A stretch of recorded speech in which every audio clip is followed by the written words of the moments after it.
So marami nagtatanong kung bakit daw yung mga S26 users pwede mag-switch sa Bona. At vice versa, yung sa Bona naman, pwede silang mag-switch sa S26. So explain natin yung mga yan. Unang-una dyan is pareho sila ng manufacturer. So these are from Wyatt, the makers of Bonamil, Bona, S26, and ProMil. So iisa lang sila ng manufacturer. Tapos, since iisa ng manufacturer, same ingredients din ang kanilang mga milk formulas for babies. Yun nga lang, merong ibang components na hindi mo makikita sa Bona kung nasa S26, since S26 is much expensive than Bona milk. So, titingnan natin ang kanilang mga formulations, pati yung kanilang mga nutrition facts. Ipagko-compare natin silang dalawa. So, let's begin.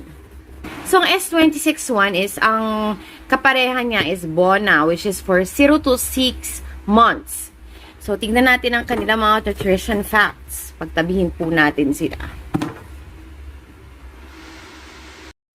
So, upon checking, parehong-pareho sila sa vitamins and minerals. So, kung ipagko-compare mo yung vitamins dito, from Bona to S26 is pareho lang sila. Pati minerals, pareho lang din sila. So, ang pagkakaiba lang nila is dito sa energy, protein, whey, casein, total carbohydrates, lactose, sucrose, and etc. Yan. Mas marami dito sa S26-1. Mas madami kasi meron siyang sucrose, dietary fiber as milk, tapos merong MOS+, and then AA and DHA. So, yun ang pinagkaiba niya sa Bona milk. Now, dito tayo sa may nucleotides. Yan. So, as you can see, parehong-pareho sila. Pero parang feeling ko, mas marami yata mas marami dito sa Bona. Yung nga lang ito, dito sila nagkakatalo din.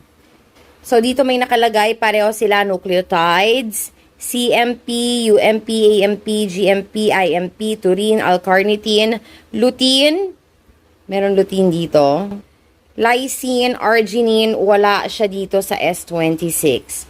So, ang pinaka-pagkakaiba lang talaga niya is etong mga components na to.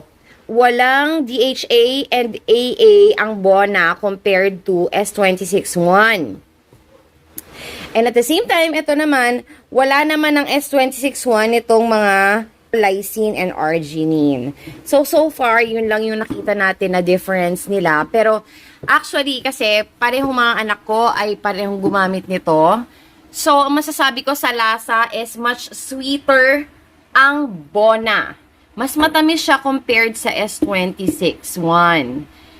Natikman natin at medyo matamis-tamis nga. So, syempre, upon prediction, meron nga tong sugar, ba? Diba?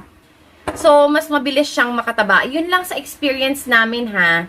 Yun lang yung naobserbahan ko, kumbaga, na mas mabilis tumaba ang baby kapag sa Bona. Pero, feeling ko, mas healthy kapag S26 kasi yung baby ko, na toddler ngayon is talagang sobrang lakas ng resistensya niya at never siyang nagkaroon ng diarrhea.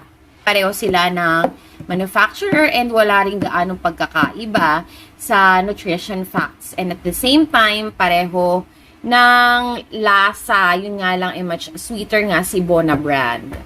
So, that's it for today's video. Thank you so much, mga mommies. And this is your Auntie Mama ng Rizal.